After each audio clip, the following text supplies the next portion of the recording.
Deus tem uma palavra para o meu e para o teu coração. Você crê nisso? Deus tem uma palavra para você que está em casa conosco também. Gostaria que você fechasse teus olhos, falasse com Deus. Eu quero ser apenas um instrumento, só um canal, mas que seja o Espírito Santo a falar ao teu espírito agora, ao nosso espírito, no nome de Jesus. Querido Deus e Pai, cantamos louvores, adoramos o teu nome, sentimos a tua doce presença neste lugar. Sentimos, ó Deus, a condução do Teu Espírito Santo naquilo que se fez até este momento, e nós precisamos que o Senhor permaneça conosco. Ó Deus, em especial porque desejamos agora ouvir a Tua voz, desejamos ouvir a Tua palavra, e eu quero ser, ó Deus, apenas um instrumento nas Tuas mãos, para que o Senhor possa comunicar à Tua igreja aquilo que é o Teu querer, aquilo que é a Tua vontade. Senhor, como o Senhor já falou ao meu coração, como o Senhor já tratou com o meu espírito, ó Deus, que nesta noite o Senhor possa tratar com a Tua igreja, aqueles que estão conosco aqui no templo, aqueles que estão à distância, Senhor, onde esta palavra chegar, Senhor, que ela possa produzir, ó Deus, os frutos, ó Deus, para a qual o Senhor a tem enviado, porquanto a Tua palavra diz que não voltará para Ti vazia, e nós cremos nisso. Abra o nosso entendimento, abra o nosso coração, nos dê compreensão acerca daquilo que o Senhor vai tratar, e mais do que isso, ó Deus, capacita-nos para vivermos a Tua vontade, em o nome de Jesus. Amém, amém. Os irmãos podem se assentar. Eu convido você que tem sua Bíblia, para que possa abri-la no Evangelho de Mateus, capítulo de número 22, um texto muito conhecido, né, da grande maioria dos irmãos, porque talvez não dizer de todos os irmãos. Mateus capítulo 22, a partir do primeiro versículo, nós vamos ler até o versículo de número 14. Mateus capítulo 22, versículo 1 diz assim: Então Jesus, tomando a palavra, tornou a falar-lhes em parábolas, dizendo: O reino dos céus é semelhante a um certo rei que celebrou as bodas do seu filho, e enviou os seus servos a chamar os convidados para as bodas, e estes não quiseram vir. Depois enviou outros servos, dizendo: Dizei aos convidados: Eis que tenho o meu jantar preparado, os meus bois e cevados já mortos, e tudo já pronto, vinde às bodas. Porém eles, não fazendo caso, foram um para o seu campo, outro para o seu tráfico. E os outros, apoderando-se dos servos, os ultrajaram e mataram. E o rei, tendo notícia disto, encolerizou-se, e enviando os seus exércitos, destruiu aqueles homicidas e incendiou a sua cidade. Então diz aos servos: As bodas na verdade estão preparadas, mas os convidados não eram dignos. E depois às saídas dos caminhos e convidai para as bodas a todos os que encontrardes. E os servos, saindo pelos caminhos, ajuntaram todos quantos encontraram, tanto maus como bons. E a festa nupcial foi cheia de convidados. E o rei, entrando para ver os convidados, viu ali um homem que não estava trajado com vestido de núpcias. E disse-lhe: Amigo, como entraste aqui não tendo vestido nupcial? E ele emudeceu. Disse então o rei aos servos: Amarrai-o de pés e mãos, levai-o e lançai-o nas trevas exteriores. Ali haverá pranto e ranger de dentes, porque muitos são chamados, mas poucos escolhidos. Amém. Amém, irmãos? Eu gostaria que você agora fechasse a tua Bíblia e voltasse toda a tua atenção aqui para o altar. Deus tem uma palavra nesta noite, irmãos, para a nossa reflexão, para a nossa meditação. Eu li aqui a parábola das bodas, não é? Lemos juntos este texto sagrado, mas eu não quero falar, irmãos, né, não foi aquilo que Deus colocou no meu coração, de falar especificamente a respeito das bodas. Não é exatamente dentro desse texto que nós vamos tratar. Esse texto ele foi lido, né, e será usado como base bíblica daquilo que o Senhor vai falar conosco. Aqui o texto é simples, de fácil interpretação. É uma parábola, na verdade, é uma história, né, de um rei que preparou as bodas de seu filho, a festa de casamento de seu filho, né, mandou seus servos chamar os convidados, né, os convidados recusaram, mas a festa já estava preparada, e o rei disse, né, vá então pelos caminhos, né, pelos valados, aonde vocês encontrarem pessoas, né, não importa quem sejam, tragam para a festa. E a palavra de Deus diz que os servos foram, né, e trouxeram todos quantos encontraram, tanto maus quanto bons, vieram e encheu-se ali o lugar, o salão, o ambiente preparado para aquela festa. E num determinado momento, o rei vem averiguar ali, né, observar os convidados, e de repente ele olha para alguém que não estava trajado com as vestes nupciais, e o rei chama atenção, dizendo, amigo, como você entrou aqui, não estando vestido adequadamente para uma festa de casamento? Ele não soube o que responder. A palavra de Deus diz que o rei, dentro da parábola, manda amarrar aquele homem e lançá-lo nas trevas exteriores, onde haveria pranto e ranger de dentes. E termina a parábola dizendo que muitos são chamados, poucos os escolhidos. Veja bem, irmãos, bodas, se trata a respeito de uma cerimônia nupcial, uma cerimônia de casamento. Mas é interessante, dentro deste texto, que ele fala do rei, ele fala do filho do rei, que é o noivo, ele fala dos servos, ele fala dos convidados, mas explicitamente está faltando aqui uma figura, e uma figura que é imprescindível numa cerimônia de casamento. Sim ou não? Quem é que não está de forma explícita, demonstrada dentro desta parábola? Quem é que está faltando? A noiva. Amém, irmãos? Exatamente a noiva. Embora, é claro que implicitamente ela está aqui, porque não haveria um casamento sem a figura, sem a presença da noiva. E é exatamente a respeito da noiva que o Senhor colocou no meu coração para eu compartilhar com a igreja neste dia. Já preguei a mensagem pela manhã, como nós sempre costumamos fazer, a mesma mensagem, eu prego de manhã e prego à noite também. E eu anotei algumas coisas que eu quero compartilhar com você. Por isso eu gostaria que você realmente ficasse muito atento. Conforme o pastor já disse, é uma palavra para a nossa reflexão. À medida em que a mensagem for se desenvolvendo, que o Espírito Santo for falando com você, você vai observando o teu coração, vai observando realmente, e cada um de nós devemos fazer isso, para ver se nós verdadeiramente estamos adequados, estamos da forma como precisamos estar, ou se de repente há necessidade de fazermos alguns ajustes. E eu tenho certeza que o Espírito Santo vai revelar isso para cada um de nós. Amém, irmãos? Muito bem. Aqui nós falamos da igreja como noiva. Muitas são as figuras que a Bíblia usa para exemplificar a igreja, como, por exemplo, um corpo, um edifício, uma lavoura, e aqui, como noiva. Quando você olha para dentro da palavra de Deus, você vai observar isso, que em determinados textos, especialmente o apóstolo Paulo, usa muito esta metáfora de igreja como um corpo, e isto é verdade, que nós vamos crescendo, pelos ligamentos, pelas juntas, vamos nos desenvolvendo. Em outro texto, a palavra de Deus nos fala que a igreja é comparada a uma lavoura de Deus, onde se é semeado, onde se é regado, onde se tem cuidado para que se possa produzir frutos.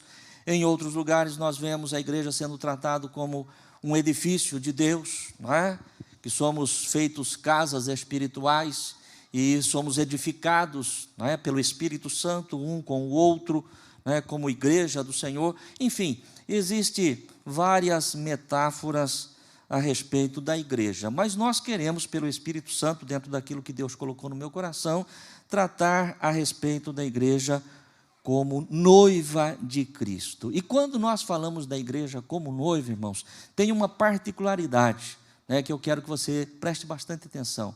Por quê, irmãos? Porque a igreja, né, figurada aqui como a noiva de Cristo, nós estamos falando da igreja triunfante, da igreja que já venceu, da igreja que já está com o seu noivo, com o seu marido, com o seu Senhor. Amém, irmãos? Via de regra, nós costumamos, e nós pregadores, né? E hoje nós temos aqui vários pregadores, inclusive um pregador ilustre, pastor Fabrício Marques, né? Filho da nossa querida irmã Isabel. O Fabrício mandou uma mensagem para mim dizendo: pastor, olha, vou estar cultuando a Deus com vocês, vim visitar a mamãe e quero estar cultuando. Seja bem-vindo, pastor Fabrício, é uma alegria tê-lo aqui, assim como todos os demais pastores, todos os demais irmãos, né? Mas nós pastores, normalmente nós falamos acerca da igreja, nós pregamos, né, de uma igreja militante, e que não é mentira, nós somos uma igreja militante, uma igreja que combate contra o mal, uma igreja que sempre está em guerra, e nós sempre falamos a respeito disso, e não está errado. A própria palavra de Deus diz: no mundo tereis aflições, no mundo nós temos lutas, no mundo nós temos problemas, no mundo nós temos dificuldades, no mundo nós temos guerras, temos que enfrentar esta guerra. Mas eu estava pensando, irmãos, eu estava observando as mensagens que se prega no nosso meio, nos nossos púlpitos, no nosso altar, e não é apenas aqui nesta igreja, mas quase que de uma forma geral, parece-me que nós só falamos em guerras, só falamos em problemas, só falamos em dificuldades, só falamos em batalhas. De repente o pastor convida um outro pastor, quem sabe esse pastor agora ele vem e vai falar alguma coisa diferente, e ele vem e ele fala de batalha, de guerra. Eu falo: meu Deus, parece que o povo de Deus só tem guerra, só tem luta, só sofre. Aí você convida outro pastor, ele vem e fala de guerra, e fala de batalha. Aí você chega à conclusão seguinte: olha, não adianta eu trazer outro pastor, vou eu mesmo pregar. Aí você prega sobre guerra de novo. Então não muda nada. Nós estamos sempre pensando nisso. Mas o Senhor trouxe ao meu coração, e é isso que eu quero compartilhar com você, que a igreja, enquanto noiva de Cristo, pense nisto, a igreja enquanto noiva de Cristo, é uma igreja que já venceu, é uma igreja que já triunfou, até porque eu e você, meu querido irmão e irmã, eu vou ler aqui o que eu escrevi. A noiva é uma figura da igreja triunfante. Nós enfatizamos muito a igreja militante, a igreja que está em guerra, que luta contra o mal, e isso também é verdade. Porém, não podemos esquecer que temos uma promessa da parte do Senhor. Qual é a promessa? Que as portas do inferno não prevalecerão sobre a sua igreja, ou seja, ninguém vai tocar na noiva do Senhor. Amém? Coloque isso dentro do teu coração. E quando nós pensamos na igreja, e quando nós pensamos na noiva de Cristo, falamos: olha, a igreja é a noiva de Cristo. Que maravilha, a igreja é a noiva de Cristo. Mas fica assim alguma coisa meio subjetiva, a igreja é a noiva de Cristo. Mas quem é a igreja? Quem é a noiva de Cristo? Preste atenção. Eu e você, meu querido irmão, somos a igreja de Cristo. Nós somos a igreja de Cristo. E se, portanto, nós somos a igreja de Cristo, nós somos a noiva de Cristo. Então, eu e você somos esta igreja triunfante, este povo triunfante, a noiva do Senhor, que tem promessa de que ninguém vai tocar na noiva, porque as portas do inferno não prevalecerão sobre ela. Amém, igreja? Temos lutas? Temos sim, é verdade, todos nós temos. Temos as nossas batalhas, todos nós temos. Mas eu gostaria que nesta noite, pelo Espírito Santo de Deus, dentro daquilo que Deus colocou no meu coração, você saísse daqui nesta noite, nós saíssemos daqui, você que está em casa, ao terminar esse culto, nós saíssemos daqui com este pensamento: eu já sou mais do que vencedor em Cristo Jesus, porque eu sou a noiva do Cordeiro. Eu faço parte da noiva do Cordeiro. Amém, igreja? Você se sente desta forma, como a igreja triunfante, como a noiva do Cordeiro? Levante as mãos para o céu se você se sente assim. E se você se sente assim, aplauda e glorifique o Senhor. Porque em Cristo Jesus, eu e você já somos triunfantes. Em Cristo Jesus, eu e você já somos mais do que vencedores.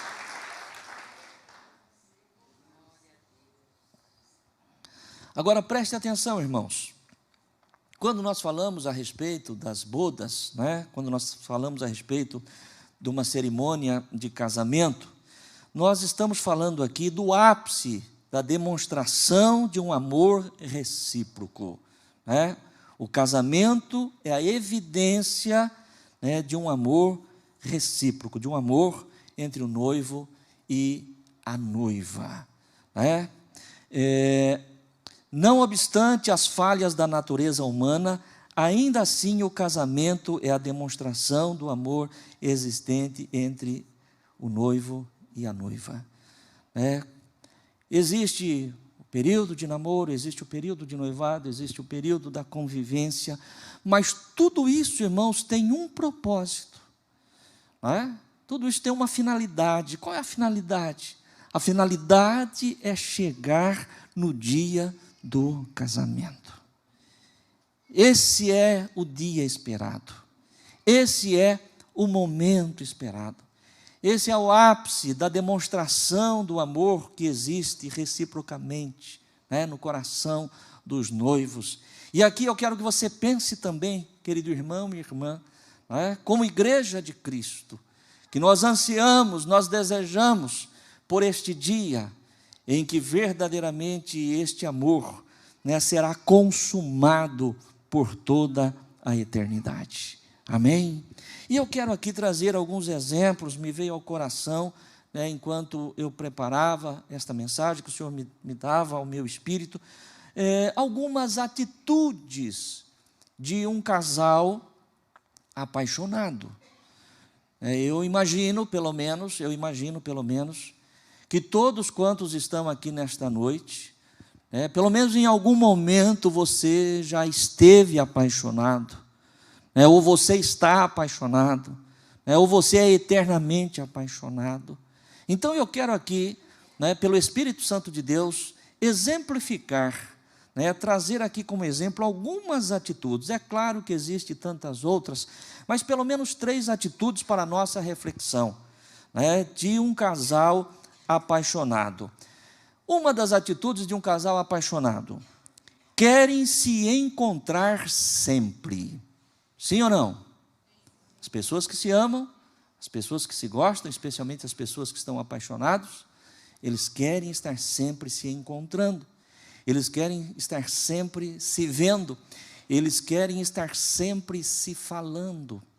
E vai deixando o Espírito Santo trabalhar em seu coração. Vai deixando o Espírito Santo abrir a tua mente a respeito daquilo que ele está tratando. Atitudes de um casal apaixonado: querem se encontrar sempre. Para isso, faz as suas agendas convergirem para que possam estar juntos o máximo possível. Um casal apaixonado, 2 pessoas apaixonadas, elas querem estar sempre se vendo, sempre se encontrando. E elas, inclusive, as pessoas apaixonadas, elas fazem isso. Elas fazem com que as suas agendas, elas convirjam para um ponto em que elas possam realmente se encontrar. De repente a pessoa está trabalhando, vai sair no final da tarde, mas o outro ou a outra, vai sair de repente meia hora mais tarde, num outro trabalho. A pessoa fica às vezes até um pouco mais no serviço para que ela possa sair exatamente no horário em que ela possa se encontrar com a outra pessoa. Existe isso ou não? De repente, e certamente, pessoas fazem isso, pessoas apaixonadas, pessoas que se amam fazem isso. Às vezes mudam até o caminho, que seria um caminho convencional para ir embora para casa, porque ele quer passar por aquele lugar onde vai encontrar a pessoa amada. As pessoas que se amam, as pessoas apaixonadas, elas querem sempre estar se vendo, elas querem sempre estar se encontrando, elas querem sempre estar se falando. E aí eu quero trazer isso para uma realidade espiritual. Lembrando que o Senhor Jesus Cristo é o noivo e eu e você somos a noiva. Coloque isso dentro do teu coração e eu gostaria de lhe perguntar pelo Espírito Santo de Deus. Como é que está a tua agenda, que possa facilitar o teu encontro com Deus, o teu encontro com o noivo, o teu encontro com o Senhor Jesus. Eu fico pensando e não consigo enxergar duas pessoas que se amam, duas pessoas apaixonadas e que dizem, olha, infelizmente a gente não vai ter tempo para se ver, né? Eu estou trabalhando demais, eu tenho compromissos demais, né? Eu estou atarefado demais, ou isso, ou aquilo, ou aquele outro. Não, não. Existe todo um esforço e todo um empenho, né, de pessoas apaixonadas para que estejam juntos o máximo possível. E é isso que eu quero repetir outra vez, o quanto você, meu querido irmão e irmã, você que está em casa conosco, o quanto tem se esforçado para que o teu tempo, para que a tua agenda possa verdadeiramente permitir que você esteja o máximo de tempo em contato com o seu amado, com o noivo. Amém? Preste atenção. Preste atenção, pessoas que se amam têm esse tipo de atitude. Uma outra atitude que eu quero aqui deixar apenas como exemplo, né? Um casal apaixonado procura agradar um ao outro. Um casal apaixonado procura agradar um ao outro, de maneira que muitas vezes abrem mão de seus próprios interesses para agradar a pessoa amada. As pessoas que se amam, as pessoas apaixonadas, de fato, elas procuram agradar a pessoa amada. Abrem mão de interesses para poder realmente agradar o outro. E a nossa relação com o Senhor, enquanto noivas de Cristo que somos, deve ser exatamente desta forma. Eu não consigo pensar um casal apaixonado em que uma das partes, né, só é realmente apaixonada, só ama, porque de fato o outro faz tudo o que ela quer, sem que ela venha abrir mão de absolutamente nada. E às vezes, irmãos, a igreja de Cristo se porta desta forma. A igreja de Cristo se porta de maneira que, se ele não fizer aquilo que eu quero, eu vou embora, eu deixo de servir, né? E não pode ser desta forma. Amém, irmãos? Eu não amo o Senhor, não sou apaixonado por Ele simplesmente porque Ele faz tudo o que eu quero.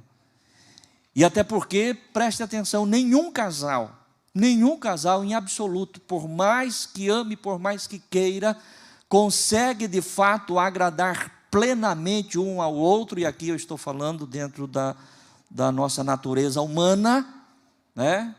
E aliás, eu até brinquei com isso de manhã, né, dizendo que especialmente nós, os homens, né, temos uma dificuldade grande de agradar a pessoa amada, porque elas pedem demais, né? Aí depois eu voltei atrás e falei, Senhor, não é isso. Elas não pedem demais, é nós que damos de menos, né, irmãos? A pessoa amada, ela sempre merece, mas nem sempre nós conseguimos, né, retribuir a altura daquilo que ela merece. Não é verdade? Estamos falando isso dentro de um nível humano. Com o Senhor Jesus não é isso, né? Ele não tem nenhuma dificuldade, nenhum problema em dar a nós tudo aquilo que nós desejamos, tudo aquilo que nós queremos. Mas a grande realidade é que nós não recebemos tudo que nós gostaríamos. E Ele sabe o porquê nós não recebemos. E Ele tem o melhor para nós. Amém, igreja? Você concorda com isso? Eu não sei, pode até ser que tenha, né? Pode até ser que tenha, mas eu não sou o exemplo disso, né? E penso que a grande maioria dos irmãos também não são.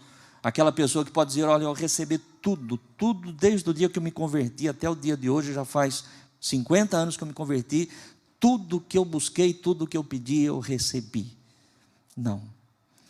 Em tudo que eu pedi, sempre teve uma resposta. Amém, irmãos? O Senhor nunca deixou de me responder. Em grande parte das vezes a resposta dele foi sim. Outras vezes foi espera, não é o tempo. E outras vezes foi não. Então o que eu sempre tive da parte de Deus, e você também sempre tem da parte de Deus, é a resposta. Mas nem sempre a resposta é aquilo que nós gostaríamos. Muitas vezes a resposta é sim. Muitas vezes a resposta é espera. outras vezes a resposta é não. Mas você pode ter certeza absoluta que ele, o noivo, tem o desejo de sempre dar o melhor e sempre tem dado o melhor para a sua noiva, para a sua igreja, para verdadeiramente nos agradar. Há uma canção bonita que nós cantamos, já foi cantado mais, mas ainda se canta muito, que diz que se Deus fizer, Ele é Deus, e se Ele não fizer, continua sendo Deus. Se Ele fizer, Ele é o meu noivo amado. Se Ele fizer, Ele é o meu noivo por quem eu estou apaixonado. Mas se Ele não fizer, Ele continua sendo amado e eu continuo sendo apaixonado. Sim ou não? Amém, igreja? É isso que é importante. É essa relação que eu e você, que a igreja, que a noiva de Cristo tem que ter com o Senhor. Eu gosto muito daquele salmo que diz que os servos olham para a face do seu Senhor, não para as mãos do seu Senhor. Muitas vezes nós olhamos apenas para as mãos do Senhor, para aquilo que Ele pode dar, para aquilo que Ele pode fazer, mas aquele que ama não está preocupado com isso. Aquele que ama não olha para as mãos, aquele que ama, ele olha para a face. É a beleza dele que nos encanta. Amém, irmãos? É a beleza dele que mexe conosco, que mexe com o nosso espírito. Por isso que verdadeiramente nós devemos pensar nisso. Um casal apaixonado procura sempre agradar um ao outro. Ainda mais uma atitude que eu coloquei, a última como exemplo para todos nós, a respeito de um casal que se ama, de um casal apaixonado. O casal apaixonado procura surpreender um ao outro, surpreender, fazer surpresas, às vezes até com atitudes extravagantes. Você não precisa falar não, pelo amor de Deus, mas você consegue pensar em algum momento na sua vida, apaixonado que você estava por alguém, apaixonada que você estava por alguém, alguma atitude extravagante que você fez, aí depois até a hora que passa, fala, puxa vida, mas não precisava tudo assim, precisava tudo isso, foi assim, mas aquilo ali era o que você queria demonstrar, é o amor que você queria expressar, e de repente faz assim a coisa que vai até além, daquilo que de fato seria necessário. Mas isso é uma atitude de amor, isso é uma atitude de paixão, procurar surpreender a pessoa, às vezes até com atitudes extravagantes. Amém, irmãos? Quando nós olhamos para dentro da palavra de Deus, o apóstolo Paulo, escrevendo a sua carta aos Efésios, aliás, eu gostaria até de que lêssemos esse texto, a pessoa que estiver conosco lá na projeção, coloque para nós aí, por favor, Efésios capítulo 5, nós vamos ler dos versos 25 ao 27. Preste atenção, veja bem que coisa maravilhosa. Paulo dizendo aos maridos: vós, maridos, amai vossa mulher, como também Cristo amou a igreja e a si mesmo se entregou por ela. Segura esse versículo aí, preste atenção nisso, irmãos. Como é importante, Maridos, amai vossa mulher, como também Cristo amou a igreja, e o que mais, irmãos? E a si mesmo se entregou por ela. Se entregou por ela. Se entregar pela noiva, se entregar pela pessoa amada, a atitude do Senhor Jesus Cristo, é aquilo que eu e você viemos aqui relembrar nesta noite, através da celebração. Entregar aqui, irmãos, não é entregar de amor, entregar de paixão apenas, foi entregar a sua própria vida lá na cruz do Calvário. O texto sagrado diz que o marido deve amar a esposa como Cristo amou a igreja, entregando-se por ela, verso 26, para a santificar, purificando-a com a lavagem da água pela palavra, verso 27, para a apresentar a si mesmo, igreja gloriosa, sem mácula, nem ruga, nem coisa semelhante, mas santa e irrepreensível. Segura esse versículo. Você percebe bem, irmãos? O Senhor Jesus Cristo, desejando uma igreja né, uma noiva pura, imaculada, Ele mesmo se entregou, para que através do seu sangue, para que através da sua vida, né, para que através da palavra, se fizesse a lavagem, a limpeza, purificando, santificando, né, tirando manchas, marcas, rugas, tudo aquilo que não se harmonizava, aquilo que não agradava, aquilo que o noivo esperava dela.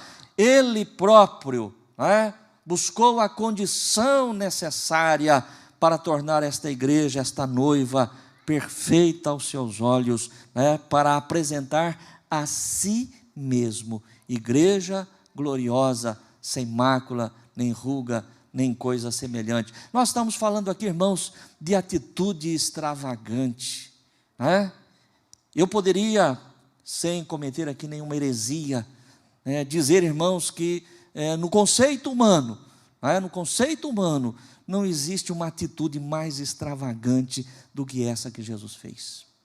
Não existe uma atitude mais extravagante. Se existe alguma coisa, irmãos, que o Senhor verdadeiramente, Ele surpreendeu a humanidade, Ele surpreendeu o céu, Ele surpreendeu o inferno, foi através da sua morte para resgatar a sua noiva. Amém, irmãos?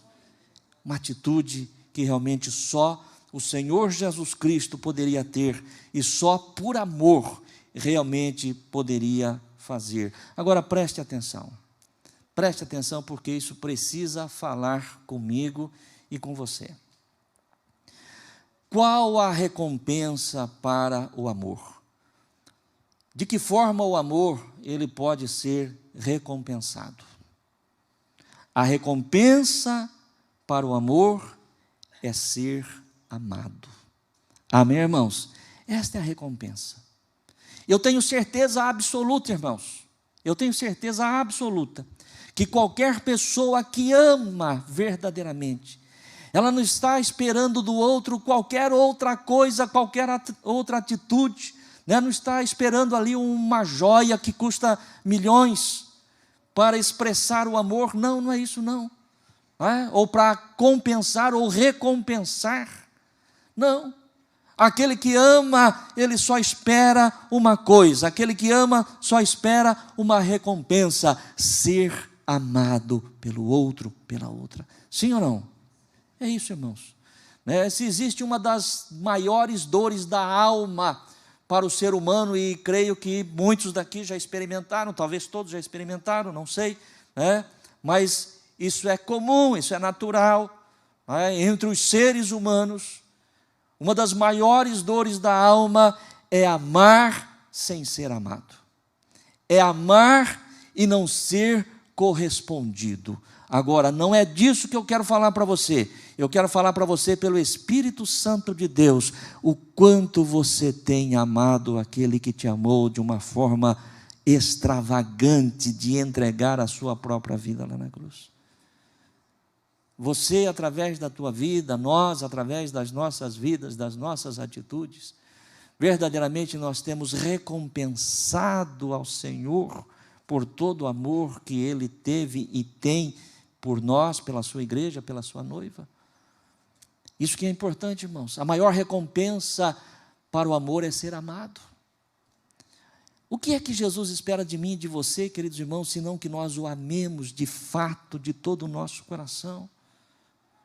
Aliás, esse é o primeiro mandamento da palavra de Deus. Amarás ao Senhor teu Deus de todo o teu coração. Amém, irmãos? Esse é o primeiro mandamento. É isso que o Senhor espera. Sabe, às vezes nós fazemos tanta coisa, e achamos que aquilo ali tudo está satisfazendo, está agradando. Não sei se o que eu vou falar agora aqui serve de exemplo ou não. Se os irmãos acharem que não, me perdoe, né? Mas às vezes é aquele marido, é aquele marido que às vezes quer fazer uma coisa, quer fazer outra, às vezes quer fazer outra, e ele olha para a cara da esposa, parece que a esposa está sempre lá, com o queixo caído, meio... O que será que ela estava querendo? Poxa, eu trouxe um presente, eu fiz isso, eu fiz aquilo, eu fiz aquele outro.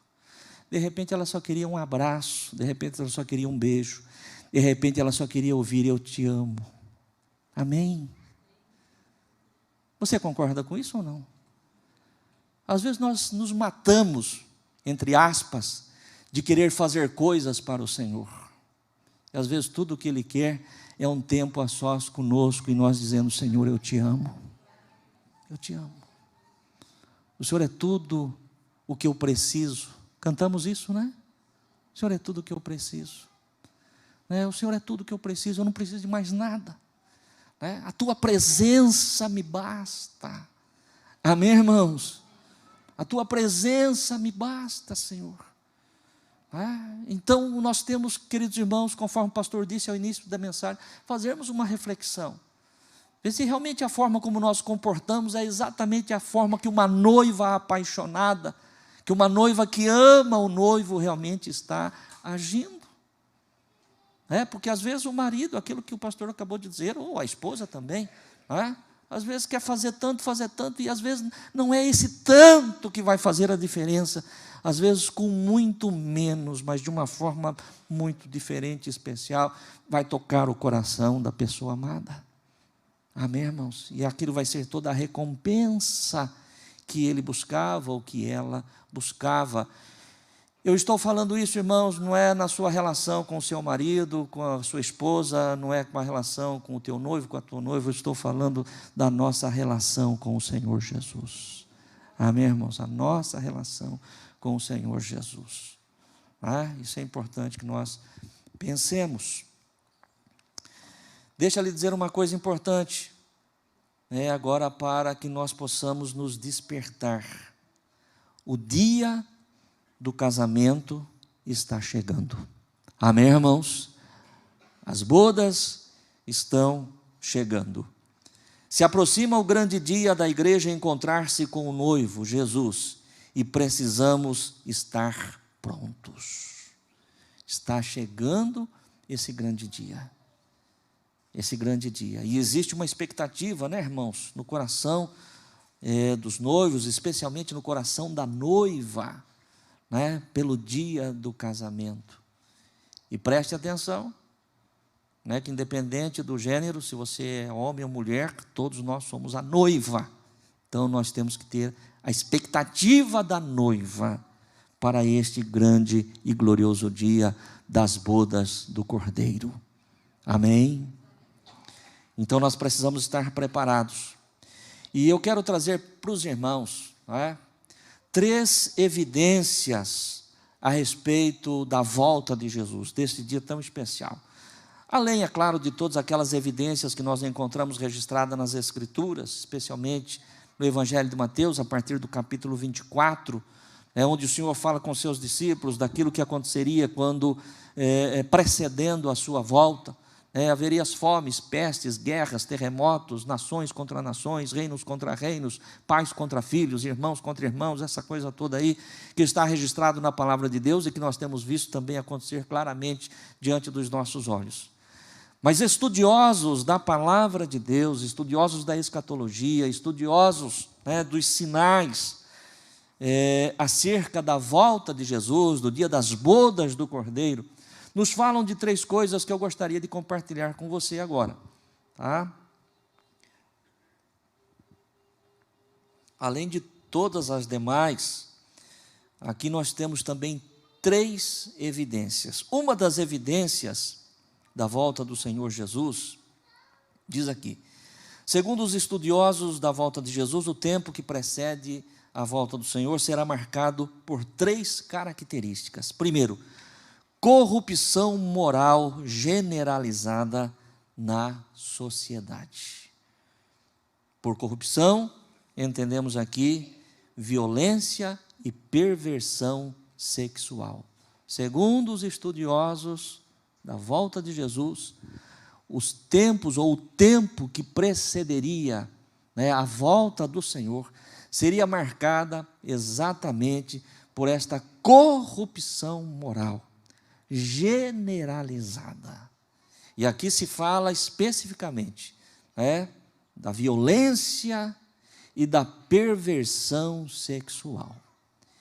E eu pergunto para você, meu querido irmão e irmã, independente da idade que você tenha, e eu falo com experiência própria de quem já tem 60 anos de idade, eu nunca vi em toda a minha vida, desde que eu me conheci por gente, eu nunca vi na minha vida um período de maior perversidade, de maior violência, de maior corrupção do que o tempo em que nós estamos vivendo hoje. Eu não vi.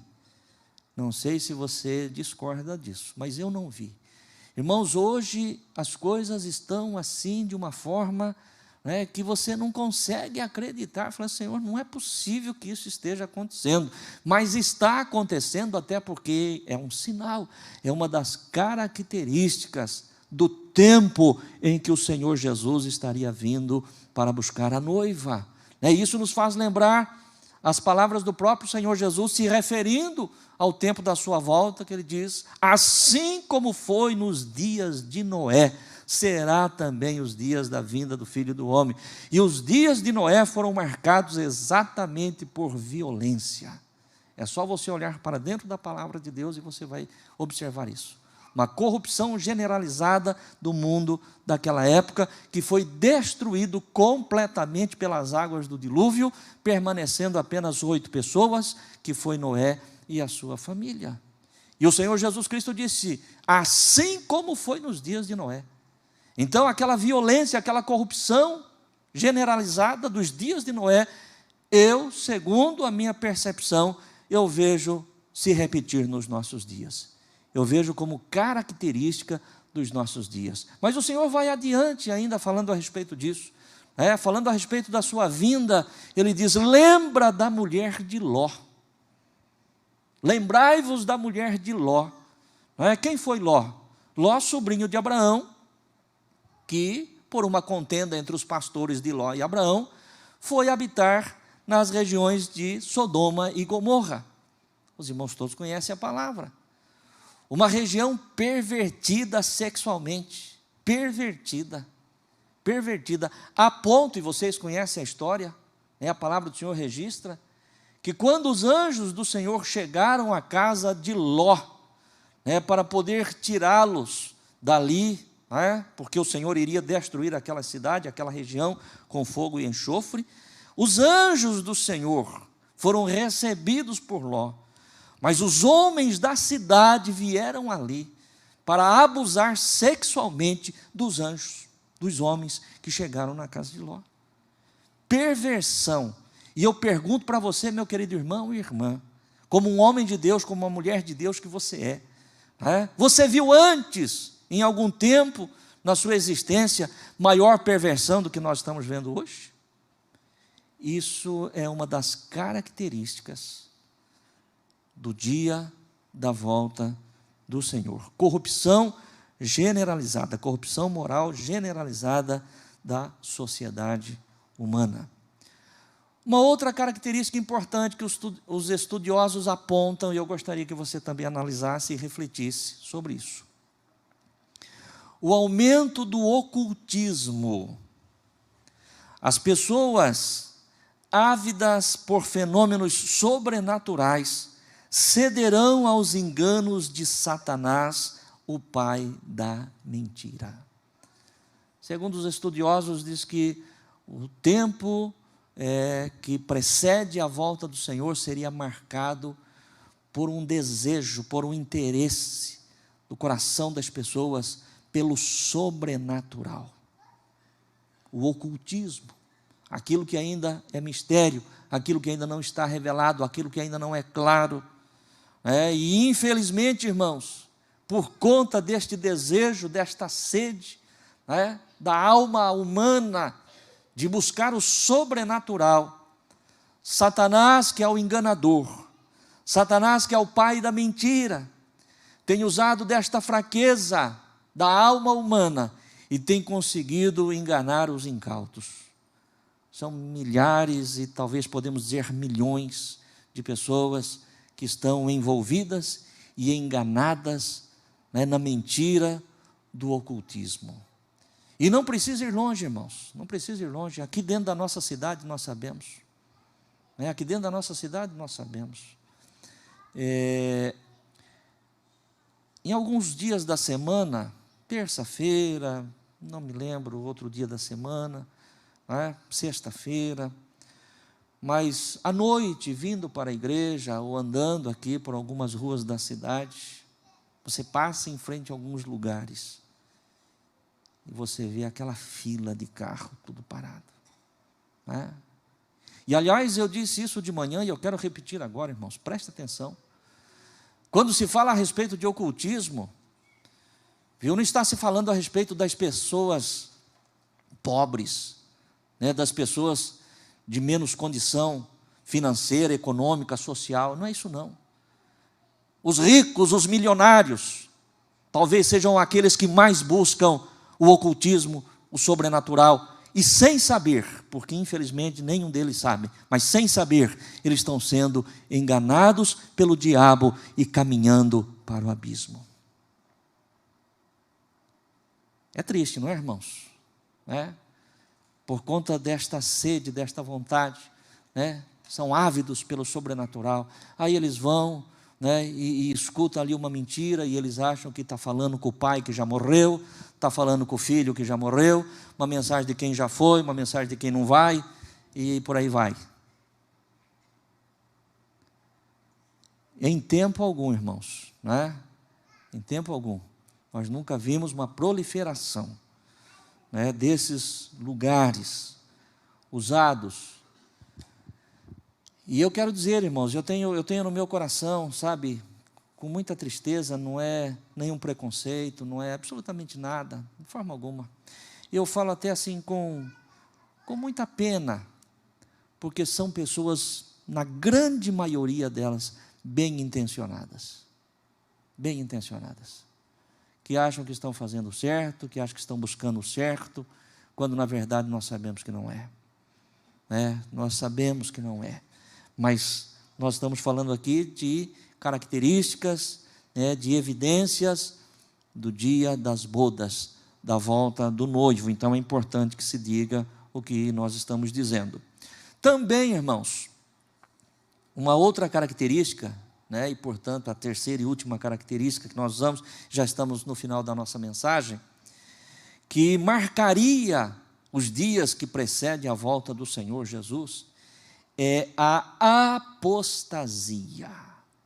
O que é apostasia? O que é apostatar? Afastar-se da fé genuína, da fé no Senhor, apostatar-se, distanciar, abandonar os caminhos do Senhor. Seria ou não, é uma das características, uma das evidências da volta do Senhor Jesus. O afastamento da fé verdadeira. E, com tristeza, irmãos, eu tenho que dizer mais uma coisa.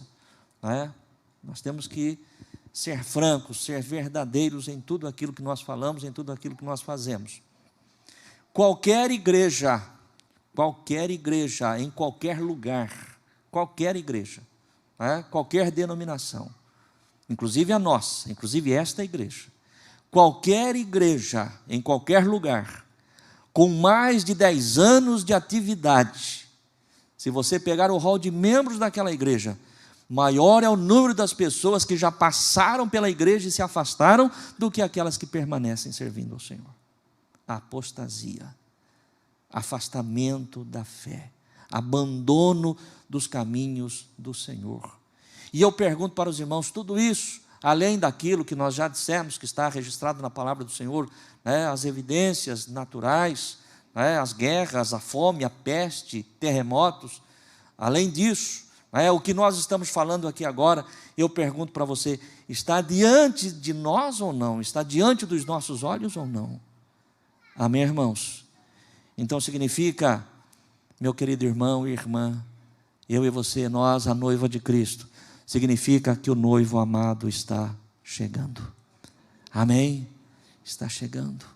O noivo está chegando. O noivo está voltando.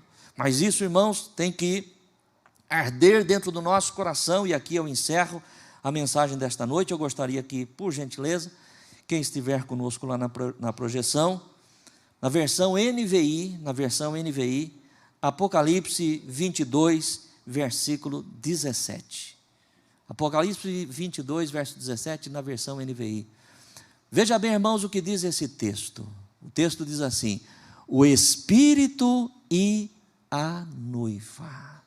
Amém? Vamos falar juntos? O Espírito e a noiva. A noiva. Está falando de quem, irmãos? Da igreja. Mas não está falando aqui o Espírito e o corpo de Cristo. E eu disse há pouco, e a palavra de Deus, ela traz como metáfora para a igreja o corpo de Cristo. Ela traz como metáfora o edifício de Cristo, a lavoura de Cristo. Mas não é o corpo de Cristo que diz vem. Não é a lavoura de Cristo, não é o edifício de Cristo. Quem é que clama pela vinda do noivo? É o Espírito, e aí você observa, o Espírito está em letra maiúscula, evidenciando que é o Espírito Santo de Deus, porque o Espírito Santo está sobre a terra. Na verdade, o Espírito Santo habita dentro de cada um de nós, mas o Espírito Santo, assim como a noiva, assim como a igreja, tem desejo de encontrar-se com o noivo. O Espírito Santo tem desejo de voltar para o lugar de onde ele foi enviado. Ele tem desejo de voltar para a presença do Pai, para a presença do Filho Jesus. Portanto, o texto diz: o Espírito e a noiva dizem vem. E todo aquele que ouvir, diga vem. Quem tiver sede, venha. E quem quiser, beba de graça da água da vida. Amém? Vamos ler juntos este versículo? Todos nós? Vamos colocar-nos em pé?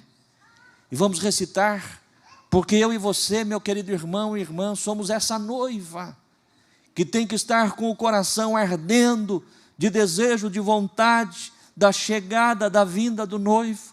Nós dissemos, o dia das bodas está chegando, e é o ápice, queridos irmãos, da demonstração do amor de duas pessoas, no caso de Cristo Jesus e a sua igreja. Amém? Se o teu coração não arde pela vinda do Senhor, você precisa orar mais, buscar mais. Não é? Se o teu coração, meu querido irmão e irmã, ainda está apegado às coisas desta vida, de tal maneira que diz: Senhor, demora mais um pouquinho. Eu não sei se tem gente aqui que ora desse jeito, espero que não. Amém, irmãos? Senhor, espera mais um pouquinho. Senhor, eu ainda não comprei aquele carro que eu queria comprar. Senhor, espera mais um pouquinho, Senhor, porque eu não comprei aquela casa que eu queria comprar. Os jovens dizem: Senhor, espera mais um pouquinho, porque eu não casei ainda. Se você busca qualquer coisa no teu coração que substitua o ardor, a chama pela vinda do Senhor, alguma coisa está fora de lugar. Amém, irmãos? O Espírito e a noiva anseia pela vinda do Senhor. Como o guarda anseia pelo romper da manhã, pela luz da manhã, assim a minha alma suspira por ti, ó Deus. Como as corças bramam pelas correntes das águas, a minha alma suspira pela tua vinda, Senhor. Vamos dizer juntos, todos, em voz alta: o Espírito e a noiva dizem vem, e todo aquele que ouvir, diga vem. Quem tiver sede, venha, e quem quiser, beba de graça da água da vida. Se você é a noiva de Cristo, se você é a igreja triunfante, aplauda e glorifique o Senhor, bem alto, bem forte. Maranata, ora vem, Senhor Jesus. Amém, irmãos? Amém. Você sabe qual a maior alegria do meu coração, irmãos? Eu falo isso, dentro do meu coração. Você sabe qual a maior alegria do meu coração? É que esse culto não terminasse. É que daqui nós já fôssemos para o encontro do noivo. A maior alegria do meu coração, irmãos, é que eu não precisasse voltar para casa. Não porque eu não ame a minha casa, não porque eu não goste da minha casa. Ao contrário, mas porque estar com o Senhor, conforme disse Paulo, é muito mais especial. Amém? É muito mais especial. Feche teus olhos, falemos com Deus. Querido Deus e Pai, no santo e glorioso nome de Jesus, sou grato a Ti pela palavra que o Senhor trouxe ao meu coração. E eu compartilhei com a Tua igreja neste dia, Senhor, e agora em especial neste culto, nesta noite, como noiva do Senhor, como igreja de Cristo, igreja triunfante, Senhor, aquela que já venceu o mal, aquela que já venceu as lutas, aquela que já venceu as batalhas, aquela que já venceu a guerra. Oh meu Deus, a igreja apaixonada pelo Senhor, não por aquilo que o Senhor faz, mas por aquilo que o Senhor é, ou por quem o Senhor é. Eu te louvo por isso, meu Pai.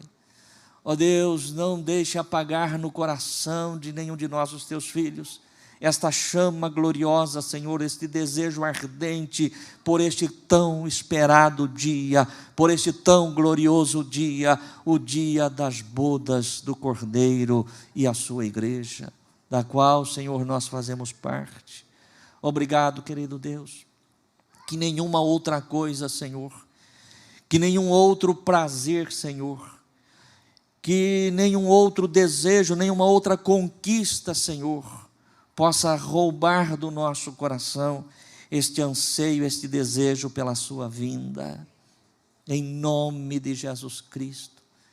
Que estar contigo, Senhor, seja o nosso maior projeto, que estar contigo, Senhor, seja a nossa melhor intenção, Senhor, o maior desejo do nosso espírito, da nossa alma, do nosso ser. Continue trabalhando, Senhor, pela Tua palavra. O Senhor que se entregou a si mesmo para resgatar uma noiva pura, sem mancha, sem ruga. Ó Deus, o Senhor que proveu para nós esta condição. Obrigado, Senhor. Obrigado, querido Deus, porque este é o momento em que nós, os Teus filhos, ó Deus, ao participarmos do Teu corpo e do Teu sangue, representado aqui no pão e no suco da vide, nós relembramos, Senhor, o Teu amor extravagante por nós. A Tua palavra diz que o Senhor nos amou de tal maneira, que o Pai nos amou de tal maneira, que deu o Seu único Filho, para que todo aquele que nele crê não pereça, mas tenha vida eterna, que faça parte da noiva. Te louvamos por isso, Pai.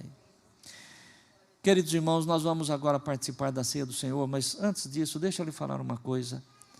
Independente do momento, da situação, da circunstância que você possa viver, tenha a convicção plena e absoluta de que você é amado por Deus, amado pelo Senhor. Amém, irmãos? Você é amado, nós somos amados, não é? Nós somos amados. Eu sei que às vezes as lutas, as dificuldades da vida, né, parece cauterizar a nossa mente, o nosso coração, não deixa penetrar, né? Tantas as lutas, tantas as aflições, mas o Senhor me deu hoje esta palavra para que você possa sair daqui sabendo que Ele te ama. Ele te ama. E não tem nada além daquilo que Ele pode fazer para provar o seu amor, senão aquilo que Ele já fez há quase 2000 anos lá na cruz do Calvário. E vou falar mais, irmãos. E aqui eu começo a segunda mensagem. Não é verdade? Viu? As pessoas ficam até meio tremendo na hora que o pastor começa a falar, né? Preste atenção. Não há absolutamente nada que eu ou você possa fazer para aumentar o amor dele por nós. Amém? Falamos aqui de amar o Senhor, de corresponder ao seu amor. Mas preste atenção. Por mais extravagante que seja o seu amor ao Senhor, por mais que você possa fazer ao Senhor, não há absolutamente nada que eu ou você possamos fazer que venha aumentar o amor do Senhor por você, por nós. Mas deixa eu lhe falar mais uma coisa. Não há absolutamente nada que eu ou você venhamos fazer, por pior que seja, que venha diminuir o amor do Senhor por nós. Amém, irmãos? Nada, nada, nada. Às vezes nós olhamos para dentro de nós e nós falamos: Senhor, pelo amor de Deus. Temos até vergonha às vezes, do Senhor. Mas tenha certeza, por pior que possa ter sido ou que venha a ser qualquer momento da tua vida, não acontecerá absolutamente nada que fará com que Ele venha diminuir o seu amor por você. Amém, irmãos? Não podemos aumentar este amor, e não há como diminuir este amor. Amém? Louvado seja Deus.